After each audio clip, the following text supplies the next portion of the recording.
حاضرین مجلس، جیسا کہ آپ حضرات نے سماعت فرمایا، خطاب کا عنوان ہے اللہ کہاں ہے۔ اب یہ ایک بڑا سنجیدہ قسم کا عنوان ہے اور ایک طرح سے خطاب سے زیادہ درس کا عنوان ہے۔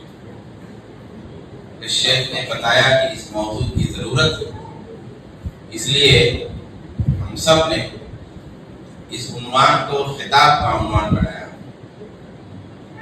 اللہ کہاں ہے؟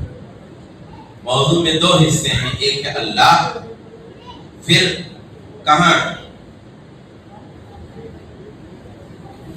اللہ کون ہے یہ ہم جانتے ہیں، مگر ایک بات ضرور عرض کروں گا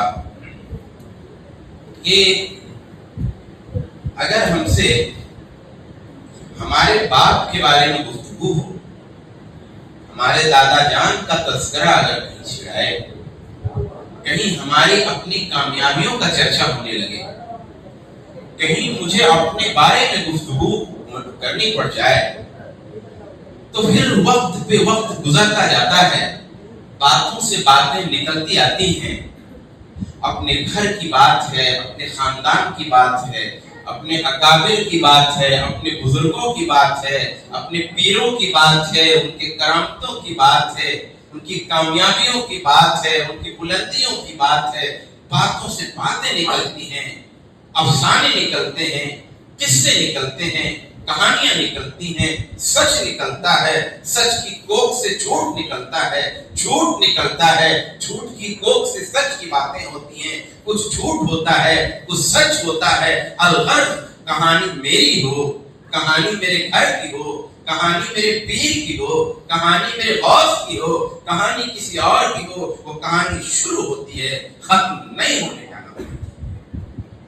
لیکن جب گفتگو اللہ کے بارے میں ہوتی ہے، بات پروردگار کی ہوتی ہے، بات الحمدللہ رب العالمین کی ہوتی ہے، جب بات مالک یوم الدین کی جب ہوتی ہے، بات ایاک نعبد و ایاک نستعین کی جب آتی ہے، تو الفاظ ٹوٹنے لگتے ہیں۔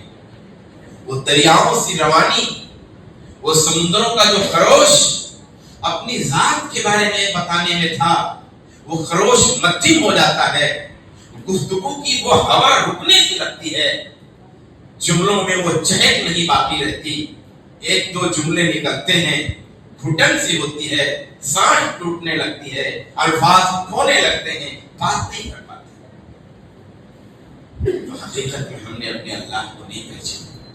اللہ کہاں ہے سے پہلے اپنے اللہ کی وہ حقیقی معرفت ہو جائے، وہ والی معرفت کہ خوشی کی گھڑیاں ہوں، رنج کے لمحے ہوں، نعمتوں کی بارش ہو رہی ہو، مصیبتوں کا نزول ہو رہا ہو، ولادت ہو رہی ہو، انتقال ہو رہا ہو، شادی ہو رہی ہو، طلاق ہو رہا ہو، ملن ہو رہا ہو، جدائی ہو رہی ہو، ہر موقع پر، شبستان قلب کے ہر پڑاؤ پر، زندگی کے ہر سیاہ موڑ پر، اور اس حیات مستعار کے ہر خوشگوار گلی میں رسول اللہ صلی اللہ علیہ وآلہ وسلم کی زبان پہ اگر ایک نام تھا تو صرف اللہ کا تھا۔ اسی کا ذکر ہے، اسی کی یاد ہے، اسی کی بات ہے، اسی کی حمد ہے، اسی کی مدح ہے، اسی کی ثنا ہے، اسی کی تعریف ہے۔ صبح ذکر اسی کا ہے، دوپہر ذکر اسی کا ہے، شام ذکر اسی کا ہے، سوتے ہیں تو اسی کی یاد ہے، آنکھ کھلتی ہے تو اسی کا نام ہے۔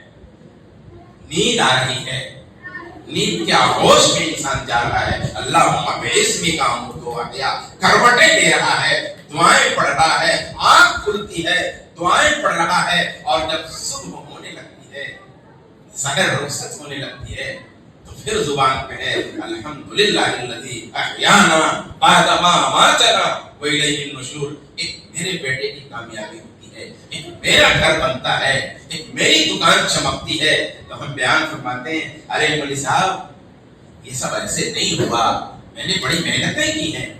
اپنے بچے کی جب تعریف کرنی ہوتی ہے تو وہ اس کی ذہانت کی داستان، وہ اس کے بچپن کی کہانیاں، وہ اس کے پڑھنے کے قصے، اور وہ اس کے اسمارٹنیس کی باتیں آپ شروع کر دیتے ہیں، لیکن آپ جانتے ہیں یہ زور بازو اسی پروردگار کا عطا کیا ہوا ہے، یہ ہوائیں چلتی اسی کے نام سے ہیں، یہ دریاؤں کی روانی اسی کے نام سے ہے، یہ پہاڑوں کا سکوت اسی کے نام سے ہے، یہ بارشوں کے رم جھم میں اسی کا نام ہے، یہ طوفانوں کے جھکڑ میں اسی کا نام ہے، یہ انسانوں کو بیمار کرنے والا وہی ہے، صحت بخشنے والا وہی ہے، موت دینے والا وہی ہے، زندگی دینے والا وہی ہے۔ وہ کیا چیز ہوتی ہے؟ انسان تھکتا ہے، اس کی آنکھوں میں، اس کے لہو کی ایک ایک بوند میں، اس کے بدن کے ریشے ریشے میں کیا چیز سرایت کرتی ہے؟ کوئی سائنس آ کے بتائے، کوئی عقل آ کے بتائے، کوئی ٹیکنالوجی آ کے بتائے، کوئی لاجک آ کے بتائے، وہ کیا چیز ہے جو ہمارے بدن میں سرایت کرتی جا رہی ہے اور موت کی طرح ہم سو جاتے ہیں؟ اور وہ کیا چیز ہے؟ انسان کا بھرا پورا بدن ہے، ابھی ہنس رہا تھا، ابھی بول رہا تھا، ابھی گفتگو ہو رہی تھی، ابھی چل رہا تھا، کوئی بیماری نہیں ہے، کوئی بخار نہیں ہے، وہ کیا چیز نکلی ہے؟ وہ نکالنے والا کون ہے؟ انسان جا کہاں سے رہا ہے؟ اس سارا نظام چلانے والا وہی ہے اللہ، جس کے بارے میں آج گفتگو ہونے والی ہے۔ اللہ فرماتا ہے الذی جعل لکم الارض فراشا والسماء بناء وانزل من السماء ماء واخرج به من الثمرات رزقا، وہی وہ ہے جس نے زمین تمہارے لیے بچھا دی ہے، وہی ہے جس نے اس آسمان کی چھت لگا دی ہے، وہی ہے جو آسمانوں سے بارش کے قطرے نازل کرتا ہے، وہی ہے جو زمینوں سے تمہارے لیے کھانے اور پودے اور میوے اور پھل اگاتا ہے، ان کو رزق کا سامان کرتا ہے۔ وَمِنْ آیَاتِهِ مَنَامُكُمْ بِاللَّيْلِ وَالنَّهَارِ، یہ تمہارا دن کا سونا ہو، یہ تمہارا رات کا سونا ہو، دن کی راحت ہو، رات کی راحت ہو، اسی کی نشانیاں ہیں۔ وَمِنْ آیَاتِهِ يُرِيكُمُ الْبَرْقَ خَوْفًا وَطَمَعًا، وہی وہ ذات ہے جو آسمان کے اندھیرے میں بجلی کی چکا چوند لاتا ہے، وہی وہ ذات ہے جس کے دم سے بجلی چمکتی ہے، کبھی تم ڈر جاتے ہو، کبھی امید کا دامن تھام لیتے ہو۔ تبارک الذی جعل فی السماء بروجا وجعل فیہا سراجا وقمرا منیرا، وہی وہ ذات ہے جس نے آسمانوں میں ستاروں کی کہکشاں سجا کر رکھی ہے، وہی وہ ذات ہے جس نے آسمانوں میں ٹمٹماتے ستارے لگا دیے ہیں، وہی وہ ذات ہے جس نے سورج کی منزل بنا دی ہے، وہی وہ ذات ہے جس نے چاند کے لیے منزل بنا دی ہے، بروجم وجعل فیہا سراجا وقمرا منیرا، یہ دھکتا ہوا سورج، یہ سونے کی تھال کی طرح نکلتا ہوا سورج، اور یہ میٹھی میٹھی روشنی لے کر کے آنے والا چاند، یہ سب اسی کی ذات سے ہے۔ فَلْيَنظُرِ الْإِنسَانُ إِلَىٰ طَعَامِهِ، اس لیے انسان اپنے کھانے میں غور کرے۔ اَنَّا صَبَبْنَا الْمَاءَ صَبًّا، ہم نے ہی آسمان سے بارش اڑیلا ہے، ہم نے ہی یہ موسلا دھار بارش کی ہے۔ ثُمَّ شَقَقْنَا الْأَرْضَ شَقًّا، زمین کو ہم نے ان دانوں کو پھلا کر کے ہم نے ہی پھاڑا ہے اور ان کو اگایا ہے۔ فَأَنبَتْنَا فِيهَا حَبًّا، ہم نے ہی اس میں دانے اگائے ہیں، گلے اگائے ہیں۔ وَعِنَبًا وَقَضْبًا، یہ انگور کے گچھے ہم نے لگائے ہیں، ہم نے اگائے ہیں۔ وَقَضْبًا، یہ ہری ہری ترکاریاں۔ زمین کالی ہے، زمین خاکستری ہے، زمین سے ایک تھوڑی سی مٹی لے کر کے چکھو، اس کا ذائقہ کیا ہے؟ مگر زمین ایک ہے، ایک بار پھول نیلا نکلا ہے، زمین وہی ہے، ایک بار پھول پیلا نکلا ہے، زمین وہی ہے مگر اسی میں پھول پودا نکلا ہے، زمین وہی ہے مگر اسی میں انار شیریں نکلا ہے، زمین وہی ہے مگر وہیں سے لیمو ترش نکلا ہے، زمین وہی ہے مگر میٹھے آم کا ذائقہ آیا ہے، زمین وہی ہے مگر امرود کے کھٹے میٹھے کا ذائقہ آیا ہے، زمین وہی ہے، پانی وہی ہے، اسی زمین سے امرود ہے، اسی زمین سے انگور ہے، اسی زمین سے ترکاریاں ہیں، وزیتون و نخلا، اسی زمین سے زیتون کا درخت ہے، اسی زمین سے نخل ہے، کھجور ہے، وہ حدائق غلبا، اور یہ گھنے گھنے باغات ہیں، وہ فاکہۃ وابا، اور یہ سارے میوے اور جانوروں کے سارے چارے سب اسی زمین سے، وہی اللہ ہے۔ افلا ينظرون الى الابل كيف خلقت، کیا وہ لوگ دیکھتے نہیں اونٹ کی طرف کیسے اس کی پیدائش ہے؟ وَإِلَى السَّمَاءِ كَيْفَ رُفِعَتْ، آسمان کی طرف کیسا بلند کیا گیا ہے، وَإِلَى الْجِبَالِ كَيْفَ نُصِبَتْ، اور پہاڑوں کی طرف کیسے زمین میں کاٹ دیے گئے ہیں، وَإِلَى الْأَرْضِ كَيْفَ سُطِحَتْ، اور زمین کی طرف کیسے بچھا دی گئی۔ آپ اپنے نفس میں غور کر لیجیے، اپنے نفس میں آپ کا دل دھڑکتا کس طرح سے، آپ کی آنکھیں کام کس طرح کرتی ہیں، آپ کی زبان گفتگو کس طرح کرتی ہے، آپ کے پردے سماعت میں آوازیں کس طرح ذخیرہ ہوتی ہیں اور آپ کے احساس عقل کی طرف سفر کرتی ہیں، یہ ساری باتیں آپ غور کیجیے.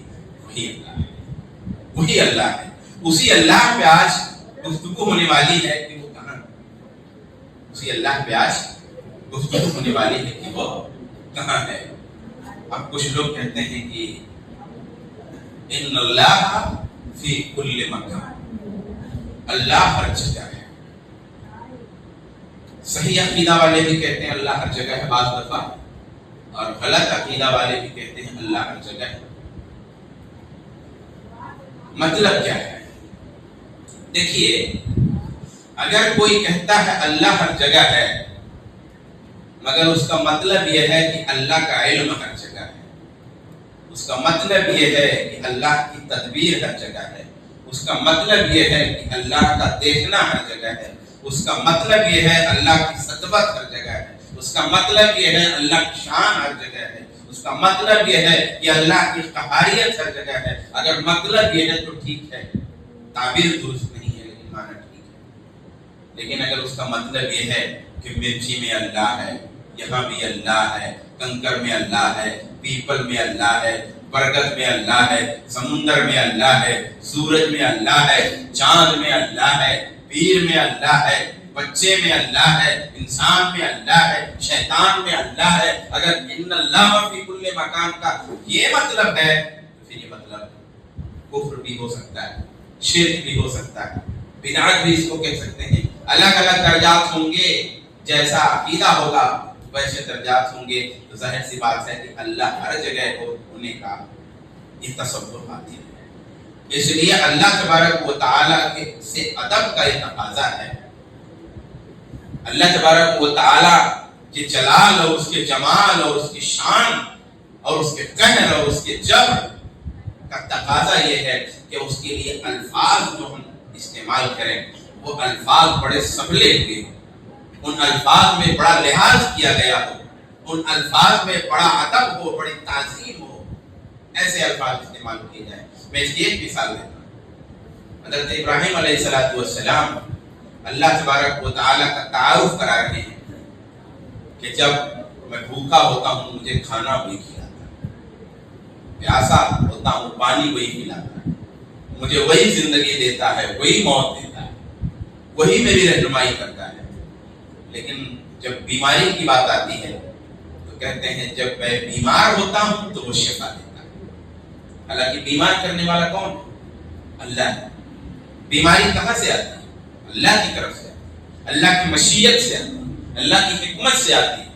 لیکن جناب باری میں ادب کا تقاضا یہ ہوا جس کی حکایت اللہ تبارک و تعالی نے فرمائی کہ وَإِذَا مَرِضْتُ، جب میں بیمار ہوتا ہوں، کیونکہ میں بیمار ہوتا ہوں ممکن ہے وہ بیماری میرے کسی گناہ سے، ممکن ہے وہ بیماری میری کسی غلطی کی وجہ سے، یا اللہ تبارک و تعالی ہی کی طرف سے بطور خاص ہے آزمائش کے لیے، عذاب کے لیے، کسی بھی وجہ سے وہ بیماری ہو سکتی ہے.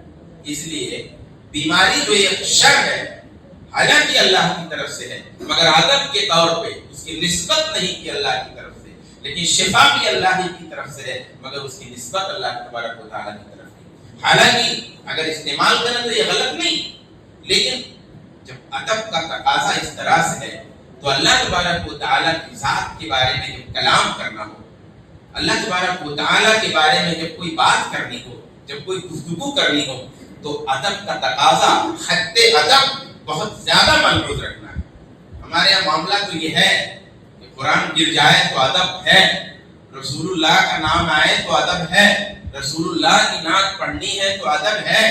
لیکن جس نے یہ کلام پاک نازل کیا ہے، جس نے رسول گرامی کو مبعوث کیا ہے، جس نے آپ کو نبوت عطا فرمائی ہے، جس نے آپ کو افضل الانبیاء بنایا ہے، افضل الرسل بنایا ہے، وہ ذات کس طرح ادب کا تقاضا رکھتی ہے اور اس کے لیے کس طرح الفاظ بڑے سنبھل کے استعمال کرنے ہیں، وہ بہت دھیان دینا ہے ہم کو. اسی لیے اللہ تبارک و تعالیٰ کے لیے کوئی چیز ثابت کرنی ہے تو بھی حد ادب کا لوز رکھنا ہے. اللہ تبارک و تعالیٰ کے لیے کسی چیز کی نفی کرنی ہے، انکار کرنا ہے تو بھی حد ادب کو ملحوظ رکھنا ہے. میں اس کی مثال دیتا ہوں.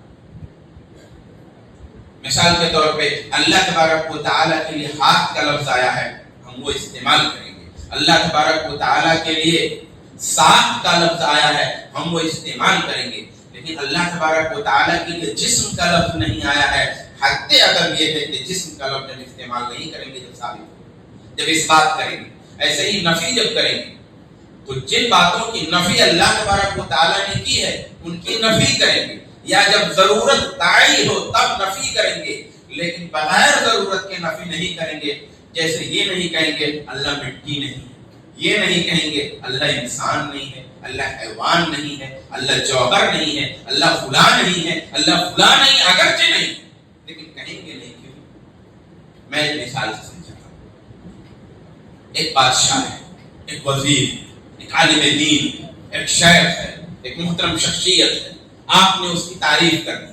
جب تک آپ نے کہا کہ یہ بڑے ذی علم ہیں، بڑی شان والے ہیں، گہرے علم والے ہیں، یہ تقوی والے ہیں، یہ ملنسار ہیں، یہ صاحب شرف ہیں، یہ صاحب مروت ہیں، یہ خاندانی شخصیت ہیں، یہ بڑی علمی شخصیت ہیں، تب تک تو ٹھیک تھا.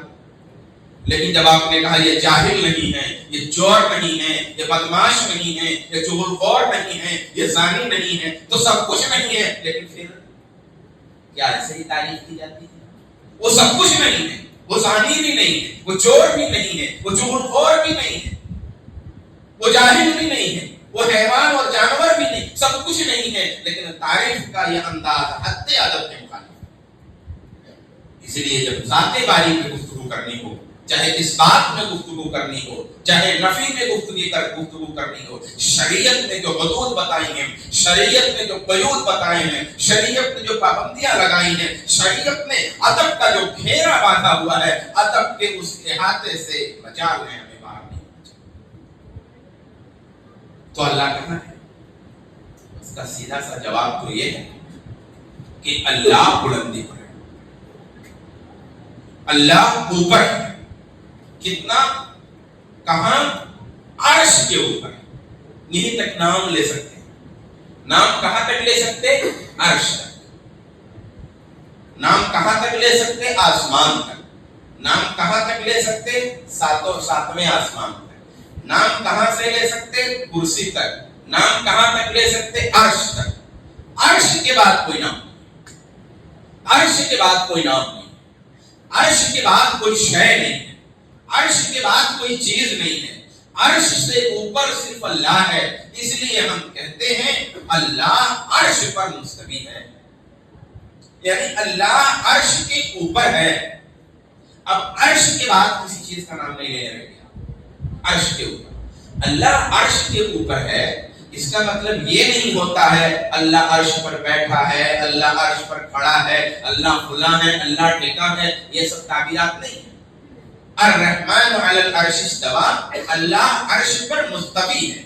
بس ساتوں آسمانوں کے اوپر کرسی ہے، اور وہ کرسی کیسی ہے؟ وسع کرسی السماوات والارض.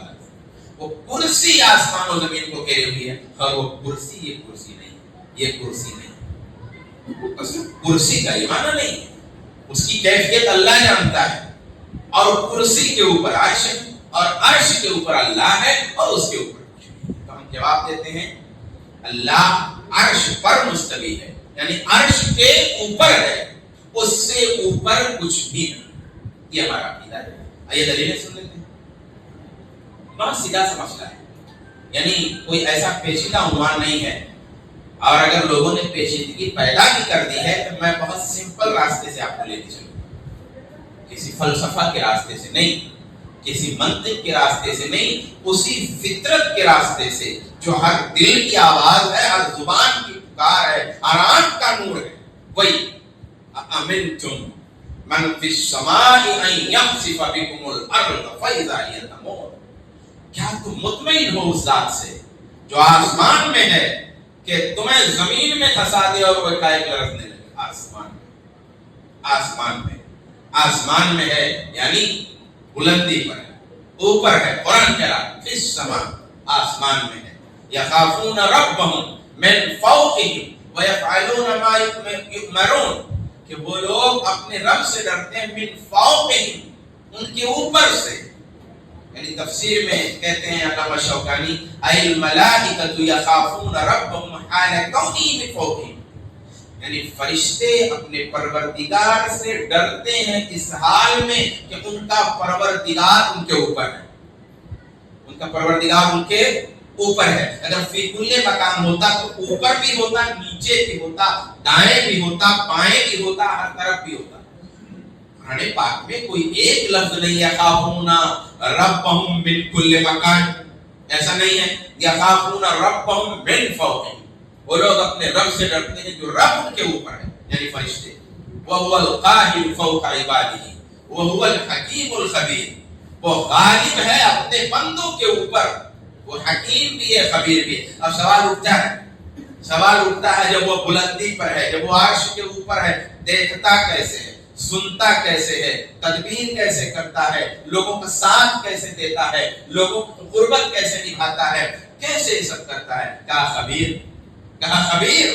قرآن نے اشارے میں یہاں جواب دے دیا، وہ الحکیم الخبیر، وہ حکیم بھی ہے، وہ خبیر بھی ہے، وہ عرش پہ ہے، فوق عبادہ، اپنے بندوں کے اوپر ہے، اوپر رہتے ہوئے وہ حکیم ہے، اپنے تمام معاملات میں، اپنی تدبیر میں، اپنی حفاظت میں، اپنے دیکھنے میں، اپنے تمام امور انجام دینے میں، اور خبیر بھی ہے، کائنات کے ذرے ذرے کی خبر رکھنے والا ہے۔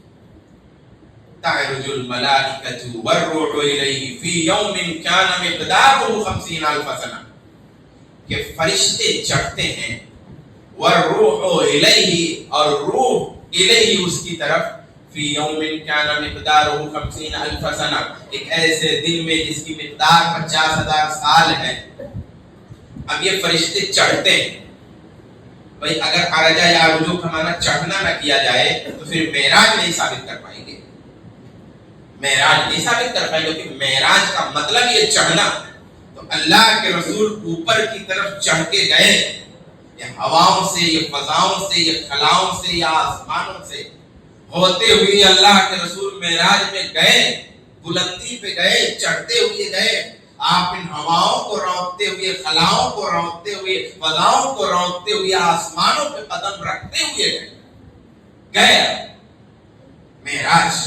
تعرج الملائکۃ، فرشتے چڑھتے ہیں، ایسے ہی روایتوں میں اترنے کا بھی لفظ ہے۔ کس کی طرف چڑھتے ہیں؟ اترنے میں اللہ کی طرف اترنا نہیں ہے۔ جب زمین پہ فرشتوں کے اترنے کا ذکر ہے تو انسانوں کی طرف اترنے کا ذکر ہے، زمین پہ اترنے کا ذکر ہے، بندوں کے احوال کے لیے اترنے کا ذکر ہے۔ عصر کی نماز میں حاضر کون ہوا ہے؟ وہ لکھنے کے لیے اترنے کا ذکر ہوا ہے۔ شب قدر میں لوگ حاضر کون ہیں، عبادت کون کر رہے ہیں، ان کا ساتھ دینے کے لیے اترنے کا ذکر ہے۔ لیکن جب چڑھنے کی بات آتی ہے تو اللہ کی طرف چڑھنے کی بات آ رہی ہے۔ اگر اللہ تبارک و تعالیٰ فی کل مکان اپنی ذات کے لحاظ سے ہر جگہ ہوتا تو پھر اترنے میں بھی اللہ کا ذکر ہوتا، صرف چڑھنے میں اللہ کا ذکر نہیں ہوتا۔ تعرج الملائکۃ، فرشتے چڑھتے ہیں، والروح، اور بطور خاص جبریل، اور انسانوں کی روحیں بھی ایک تفسیر کے مطابق اللہ کی طرف چڑھتی ہیں۔ تو یہ چڑھنے کا جو معاملہ اللہ کی طرف، اس کا مطلب اللہ بلندی ہے۔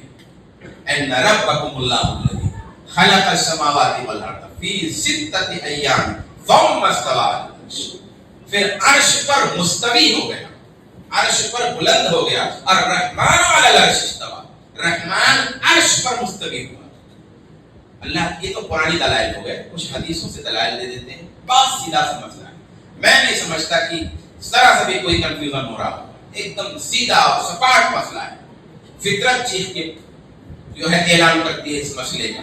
اللہ کے رسول صلی اللہ علیہ وآلہ وسلم خطبہ دے رہے ہیں، خطبے کے دوران فرماتے ہیں انتم مسئولون عنی فما انتم قائلون، میرے بارے میں تم سے پوچھا جائے گا، اے میرے امت کے لوگوں، اے حاضرین، اے صحابہ کی جماعت، انتم مسئولون عنی، میرے سلسلے میں تم سے پوچھا جائے گا تو تم کیا کہو گے جواب میں اللہ کے حضور؟ قالوا نشهد انك قد بلغت واديت ونصحت، کہا کہ ہم گواہی دیتے ہیں، ہم گواہی دیں گے۔ صحابہ نے جواب دیا نشهد، ہم گواہی دے رہے ہیں، ہم گواہی دیں گے، انك قد بلغت، اے نبی شریعت آپ نے تمام کمال پہنچا دی ہے، وَأَدَّيْتَ آپ نے اپنا فرض منصبی ادا کر دیا ہے، وَنَصَحْتَ اور آپ نے خیر خواہی کی ذمہ داری پوری فرما دی۔ فَرَفَعَ إِصْبَعَهُ إِلَى السَّمَاءِ تو حضور اکرم صلی اللہ علیہ وآلہ وسلم نے اپنی انگلی آسمان کی طرف اٹھائی۔ اللہم فاشہد، اے اللہ گواہ رہنا۔ سوال یہ ہے اللہ جب ہر جگہ ہے تو رسول اللہ نے اس طرح کیوں نہیں کہا اللہم فاشہد؟ اس طرح نہیں کہا۔ جب صحابہ نے کہا نشہد انک قد بلغت وادیت ونصحت تو رسول گرامی نے فرفع اصبعہ الی السماء قائلا اللہم فاشہد، اس طرح آپ نے کہا۔ اس کا مطلب یہ ہے اللہ عرش کے اوپر ہے، عرش پر مستوی ہے، علو میں ہے، بلندی میں ہے، شان بھی علو والی ہے، ذات بھی علو والی، دونوں۔ اور ایسے ہی بنو قریظہ کے سلسلے میں جن یہودیوں نے غداری کی تھی ان کے سلسلے میں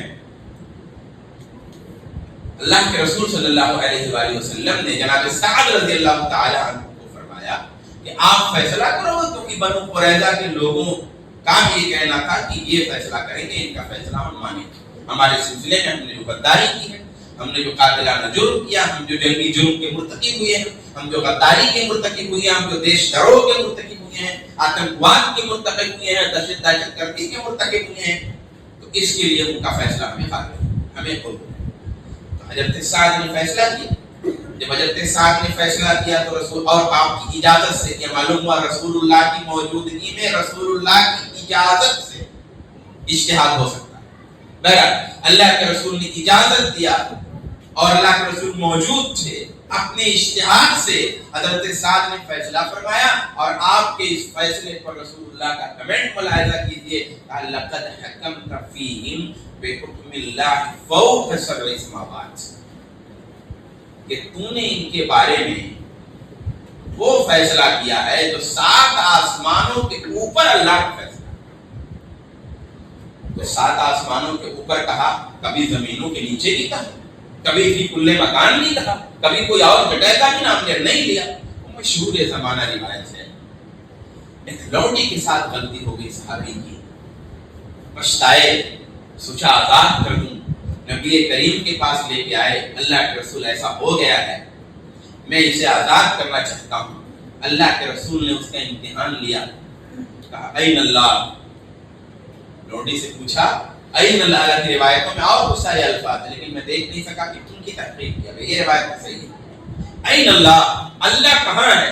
دیکھیے جب پوچھا جائے اللہ کہاں ہے تو اس کا جواب جو رسول اللہ کے سامنے دیا گیا اور رسول اللہ کی سائن جس پہ ہے وہ ہے فی السماء، یا وہ فی روایت اشارت الی السماء۔ لونڈی سے جب پوچھا رسول اللہ نے اللہ کہاں ہے تو اس نے اشارہ کیا آسمان کی طرف کہ اللہ اوپر ہے، فی کل مکان نہیں کہا، ہر جگہ نہیں کہا۔ اور اللہ کے رسول صلی اللہ علیہ وآلہ وسلم نے اس کے اس جواب کو تسلیم کیا اور اسے کہا آتقھا فإنھا مؤمنہ، اے میرے صحابی اسے آزاد کر سکتے ہو، یہ ایمان والی ہے۔ اس نے کہا اشارت الی السماء، اس نے کہا فی السماء، اسے آپ نے آزاد کرنے کا حکم دیا۔ معلوم یہ ہوا کہ رسول اللہ کی سائن سے یہ جواب، آپ کی دستخط سے یہ جواب ہے این اللہ فی السماء یا فوق سبع سماوات یا علی العرش استوى، یا عرش کے اوپر ہے، یہ جواب۔ آئیے جو کہ موضوع میں کیا ہے کہ صحابہ کرام کا عقیدہ سلف کا عقیدہ، تو میں بات کو سمیٹتا ہوں۔ حضرت صدیق اکبر رضی اللہ تعالیٰ عنہ فرماتے ہیں من كان يعبد محمدا فإن محمدا قد مات ومن كان يعبد الله فإن الله في السماء حي لا يموت، کہ جو محمد صلی اللہ علیہ وسلم کی عبادت کر رہا تھا تو محمد صلی اللہ علیہ وسلم کی وفات ہو گئی، ومن كان يعبد الله، اور جو اللہ کی عبادت کرتا تھا فإن الله في السماء، تو اللہ آسمان، اللہ آسمان میں، حی زندہ ہے، لا يموت، اس کی موت نہیں، فی السماء آسمان میں۔ اور ایسے ہی حضرت عبداللہ بن عباس نے اما عائشہ رضی اللہ تعالی عنہ سے مخاطب ہوتے ہوئے فرمایا انزل اللہ براءتک من فوق سبع سماوات، اللہ نے آپ کی برات، آپ کی پاک دامنی، آپ کی صفت ساتواں آسمان کے اوپر سے نازل فرمائی. یعنی اما عائشہ پہ الزام لگا تھا صدیقہ کائنات پہ، عفیفہ کائنات پہ، حبیبہ کائنات پہ، امہات المومنین پہ رضی اللہ تعالی عنہا پر الزام لگا تھا، غلط کام تھا. تو اس الزام کا دفاع کسی انسان نے نہیں، خود اللہ تعالی نے کیا سورہ نور کی آیتیں نازل کر کے. تو ان آیتوں کے بارے میں حضرت عبداللہ بن عباس فرماتے ہیں اما آپ کی برات کو اللہ نے ساتوں آسمان کے اوپر سے اتاری، یعنی اللہ تعالیٰ ساتوں آسمان کے اوپر ہے. یہ صحابہ کا عقیدہ ہو گیا، بہت سارے اقوال ہیں، بس بات کو خالی سمجھانا مقصود ہے. تابعین کا عقیدہ دیکھ لیجیے. امام ضحاک فرماتے ہیں ما یکون من نجوا ثلاثۃ الا رابعهم کی تفسیر میں کہ تین آدمی آپس میں سرگوشی نہیں کرتے مگر چوتھا اللہ ہوتا ہے. ابھی فی کل مکان والے کہتے ہیں کہ چوتھا اللہ ہوتا، یعنی اللہ ہر جگہ ہے. بھئی تیسرے کا چوتھا اللہ، دوسرے کا تیسرا اللہ، چوتھے کا پانچواں اللہ، پانچویں کا چھٹا اللہ، اس کا مطلب اللہ ہر جگہ. تو اس کی تفسیر میں نہیں، ہمارا آدمی نہیں، وہ آدمی جو ہمارا بھی ہے تمہارا بھی ہے، اس کی تفسیر ہے هو اللہ عز وجل علی العرش وعلمہ معہم. یہ جو یہ کہا نا کہ اللہ ہوا رابعہم مگر ان کا چوتھا اللہ ہوتا ہے، اس کا مطلب ہے کہ اللہ وہ چوتھا ہوتا ہے جو عرش پر ہے، وہ علمہ معہم اور اس کا علم ان کے ساتھ ہوتا ہے. تین کا چوتھا اللہ ہے یعنی اللہ کا علم ان کے ساتھ، اللہ کی ذات آسمانوں کے اوپر. یہ تفسیر میں امام سلیمان تیمی کہتے ہیں لو سألت این اللہ، اگر آپ پوچھو کہ اللہ کہاں ہے، لقلت فی السماء، تو میں جواب دوں گا آسمان میں. تابعین کا عقیدہ، آئیے ائمہ کرام کا عقیدہ بھی دیکھ لیتے ہیں. مقاتل بن حیان فرماتے ہیں هو علی العرش وعلمہ معہم، وہ عرش پر ہے، اس کا علم ان کے ساتھ ہے. عبداللہ بن مبارک فرماتے ہیں علی السماء السابعۃ علی عرشہ، ساتویں آسمان پر اپنے عرش کے اوپر، بائن من خلقی، اپنی مخلوق سے الگ، اپنی مخلوق سے جدا ہے. مالک ابن انس فرماتے ہیں اللہ عز وجل فی السماء، اللہ عز وجل آسمان میں ہے، وعلمہ فی کل مکان، اور اس کا علم ہر جگہ ہے. لا یخلو من علمہ مکان، کوئی جگہ اس کے علم سے خالی نہیں. یہ صحابہ کا عقیدہ ہے، یہ تابعین کا عقیدہ ہے، یہ ائمہ کا عقیدہ ہے. اب میں گفتگو کے آخری سے قرآن سے دلیل دیا میں نے، حدیث سے دلیل دیا میں نے، صحابہ کے اقوال سے دلیل دیا میں نے، تابعین کے اقوال سے دلیل دیا میں نے، ائمہ کرام کے اقوال سے دلیل دیا. اتنی دلائل سے، اتنے دلائل سے بات واضح ہو جانی چاہیے. اب جو ہے ہم ذرا سا فطرت کی دلیل اور اس کے بعد ہم خاتمے کی فطرت. فطرت جس میں انسان کو اللہ نے پیدا کیا ہے، فطرت جو ایک پروردگار کا عقیدہ اپنے دل میں رکھتی ہے، اس کی آنکھوں میں وحدانیت کا نور ہے، اس کی سماعتوں میں وحدانیت کی آوازیں ہیں، اس کے دل کی پکار ہے کہ وہ ایک ہے، دو نہیں ہیں. کائنات کے سارے مذاہب اپنے آخر میں وہ وحدانیت کے معتقد ہیں. ہر کوئی ایک کا عقیدہ رکھتا ہے. جس طرح ایک کا عقیدہ رکھتا ہے اسی طرح یہ عقیدہ بھی رکھتا ہے کہ اللہ تبارک و تعالی عرش کے اوپر ہے. مصیبت آئی ہوئی ہے، پریشانی آئی ہوئی ہے، بندہ دنیا کا ستایا ہوا ہے، رشتوں کا مارا ہوا ہے، غموں نے اسے الجھا کے رکھ دیا ہے، دکھوں نے اسے نحیف و نزار کر کے رکھ دیا ہے. بندہ اللہ کے حضور میں مسجد میں آیا ہوا ہے، اس کے آنسو بہ رہے ہیں، دل غمگین ہے، پورا سراپا اللہ تبارک و تعالیٰ کی وجود، اس کے علم اور اس کے قدرت کے احساسات سے بھرا ہوا ہے. وہ اب کسی ظالم کی شکایت کسی عالی جناب پہ کرنے جا رہا ہے، کسی ذلیل کی شکایت کسی عزتدار کے یہاں کرنے جا رہا ہے، کسی پیکس کی شکایت کسی طاقت والے کے سامنے کرنا جا رہا ہے، کسی محتاج کی شکایت کسی سمت اور ذات بے نیاز کے حضور اور اس کی بارگاہ اور اس کے دربار عالیہ میں کرنے جا رہا ہے. اپنے ہاتھوں کو بلند کرتا ہے، یا اللہ، اللہم اللہم اللہم. یہ کیا ہے؟ یہ فطرت کی پکار ہے. وہ اہل حدیث ہو، وہ دیوبندی ہو، بریلوی ہو، بدعتی ہو، وہ جہمی ہو، وہ معتزلی ہو، دعا میں ہاتھ یوں نہیں ہوتے، دعا میں ہاتھ یوں نہیں ہوتے، دعا میں ہاتھ یوں نہیں ہوتے. دعا کے لیے ہاتھ دل کی آواز ہوتی ہے، ہاتھ اوپر کی طرف اٹھتے چلے جاتے ہیں. مصائب میں جب الجھتے ہیں، سیدھا راستہ اللہ تبارک و تعالیٰ کی بلندی کا ملتا ہے، بے کسی میں، بے چینی میں خون کا فشار جب دل کی طرف اٹھتا ہے تو اوپر کی طرف اٹھتا ہے، ایک پروردگار کی بات آتی ہے، وہ بڑی آسمان کی طرف جاتی ہے۔ ہمارے سجدوں میں جس قدر ہم جھکتے جاتے ہیں، جتنا ہی ہم زمین کی طرف سمٹتے جاتے ہیں، جس طرح ہم اپنی پیشانی اللہ کے حضور میں رکھتے جاتے ہیں، اللہ کی تجلیات کی طرف ہمارا احساس بلند ہوتا جاتا ہے۔ ہماری پیشانی سجدے میں ہوتی ہے، ہمارے خیالات عرش کا طواف کر رہے ہوتے ہیں، ہماری زمین حضور رب میں خم ہوا کرتی ہے، اور ہمارا سارا شعور، ہمارا سارا وجدان، ہماری روح کی ساری طاقتیں، ہمارے رگ و ریشے میں چلنے والے لہو کی ہر رفتار عرش الہی کے قریب پہنچی ہوئی ہے۔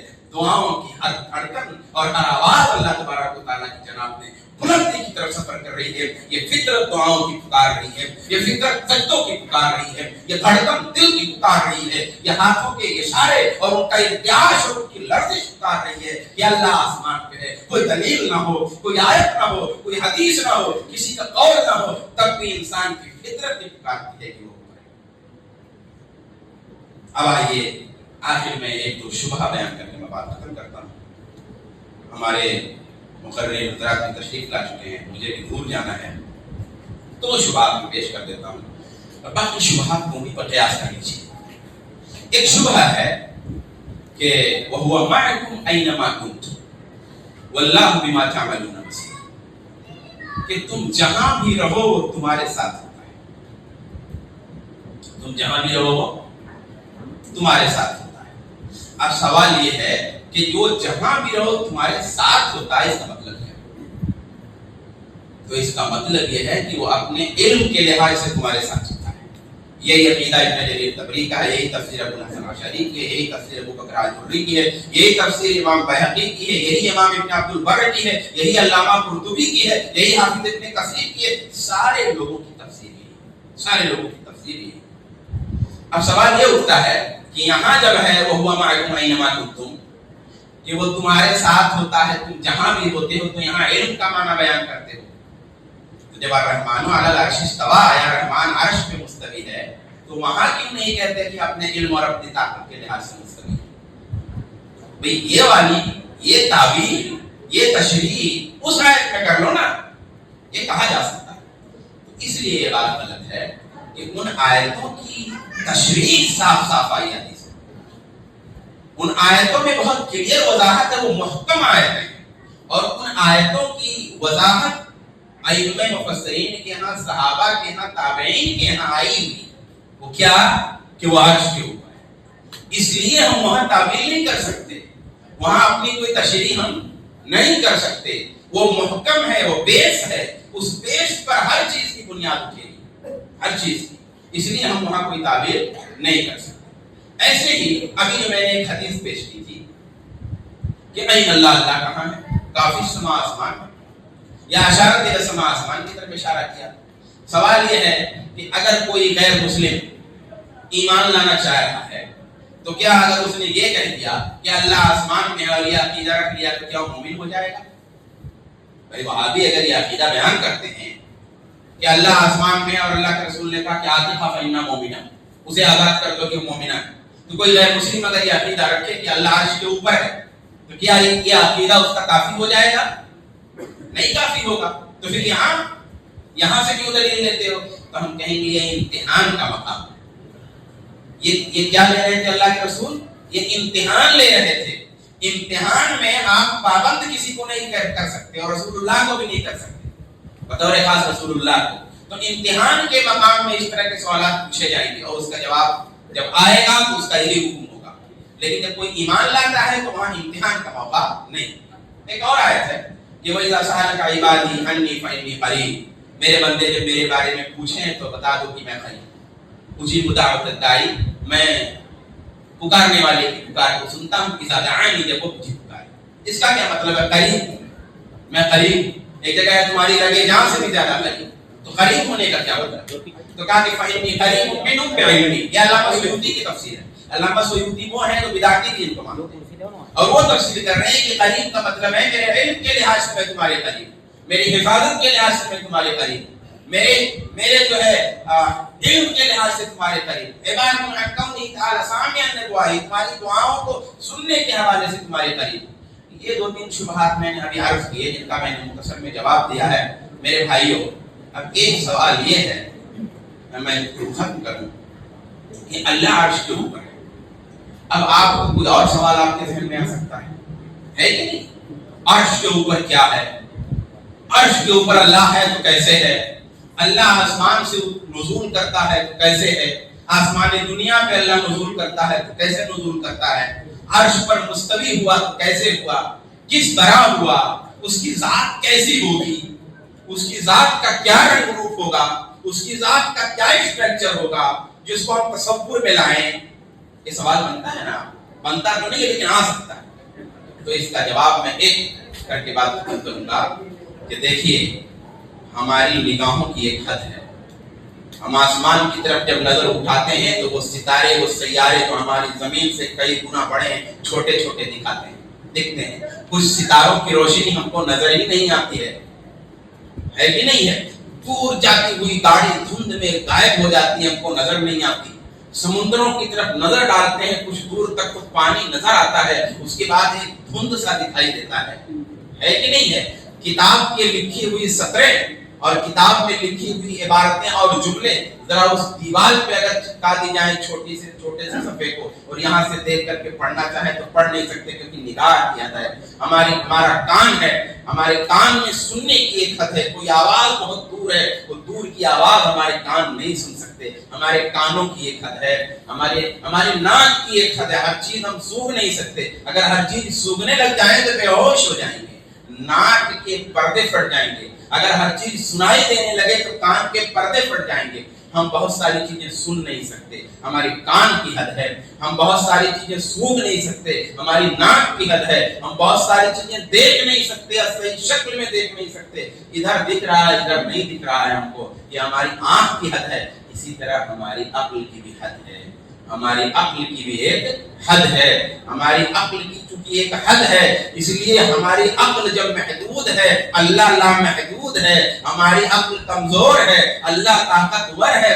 ہماری عقل کو اس طرح سہارا نہیں ہے، اللہ قائم بذات ہے۔ اس لیے اللہ تبارک و تعالیٰ کی ذات کو ہماری عقل گھیر نہیں سکتی ہے، ادراک نہیں کر سکتی ہے، اپنے تصور میں لا کر کے کیش نہیں کر سکتی ہے۔ کیونکہ جب ہم کسی چیز کو اپنی عقل کے دائرے میں لاتے ہیں تو ہمارے اندر داخل ہو جاتی ہے، اور ہماری عقل، ہمارے احساسات، ہمارے شعور ہمارا اس کو گھیر لیتے ہیں، گویا وہ ہمارے کنٹرول میں آ گئی ہے، ہمارے قبضے میں آ گئی ہے۔ اور اللہ تبارک و تعالیٰ کسی کے قبضے میں نہیں ہے، حیطۂ عقل میں نہیں ہے، حیطۂ احساس میں نہیں ہے، حیطۂ طاقت میں نہیں ہے۔ اللہ تبارک و تعالیٰ لامحدود ہے، اور ہماری طاقت، ہماری عقل سب محدود ہے۔ اس لیے اللہ تبارک و تعالیٰ کے بارے میں ہی نہیں، بہت ساری چیزوں کے بارے میں ہم تھک جاتے ہیں اور چپ ہو جاتے ہیں کہ ہم کو یہاں تک نظر نہیں آتا۔ تو اس لیے جو لایانی سوالات آئیں ان کا جواب یہ ہے۔ آئیے، میرے خیال سے سیدھا سادہ سا جو موضوع تھا یہ یہاں پر مکمل ہوتا ہے، اور میرا وقت بھی مکمل ہو چکا ہے۔